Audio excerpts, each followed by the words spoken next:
সাঁইথিয়ায় তৃণমূলের অঞ্চল সভাপতি গ্রেফতার। সরকারি চাল বন্টনে অনিয়ম এবং তারই প্রেক্ষিতে তাকে গ্রেফতার করা হয়েছে। ধৃত তৃণমূল নেতার নাম রাজীব ভট্টাচার্য। ধৃত আরেক তৃণমূল নেতা চন্দন মুখোপাধ্যায়। পুরুলিয়াতেও তাদের বিরুদ্ধে অভিযোগ দায়ের। সরকারি চাল বন্টনে অনিয়মের অভিযোগ। সাঁইথিয়া তৃণমূলের অঞ্চল সভাপতি, সাঁইথিয়া তৃণমূল অঞ্চল সভাপতিকে গ্রেফতার করা হয়েছে। ধৃত তৃণমূল নেতার নাম রাজীব ভট্টাচার্য। ধৃত আরেক তৃণমূল নেতা চন্দন মুখোপাধ্যায়। পুরুলিয়াতেও তাদের বিরুদ্ধে অভিযোগ দায়ের। সরকারি চাল বন্টনে অনিয়মের অভিযোগ। সাঁইথিয়া তৃণমূল অঞ্চল সভাপতি গ্রেফতার।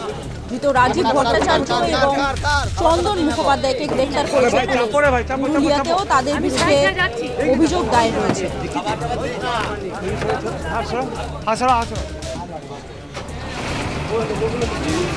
সরকারি চাল বন্টনে অনিয়মের অভিযোগে গ্রেফতার তৃণমূলের অঞ্চল সভাপতি রাজীব ভট্টাচার্য। আদালতে পেশ করা হয়েছে তাকে। সরকারি বরাদ্দে চাল বন্টনে অনিয়মের অভিযোগ। সাঁইথিয়া তৃণমূল অঞ্চল সভাপতি রাজীব ভট্টাচার্যকে গ্রেফতার করা হয়েছে। তার বিরুদ্ধে অভিযোগ, সরকারি প্রকল্পের জন্য বরাদ্দ চাল নির্ধারিত নিয়মে সরবরাহ করা হয়নি।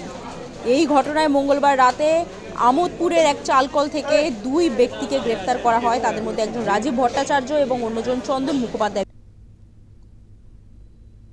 এরা হচ্ছে জয় মা দুর্গার রাইস মিলের পার্টনার। এদের বিরুদ্ধে গত ইংরেজি 14/5/2026 তারিখে একটা কমপ্লেন লজ হয়। সেটা কমপ্লেনটা লজ করে chief inspector food and supply Birbhum.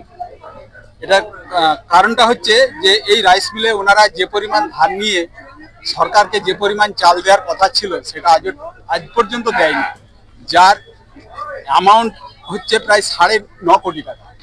সেই বেসিসে অভিযোগ হলে সাঁইথিয়া থানা এই আসামিদেরকে তার রাইস মিল থেকেই অ্যারেস্ট করে এবং আজকে প্রোডাকশনের পর 7 দিনের পিসি প্রেয়ার করে।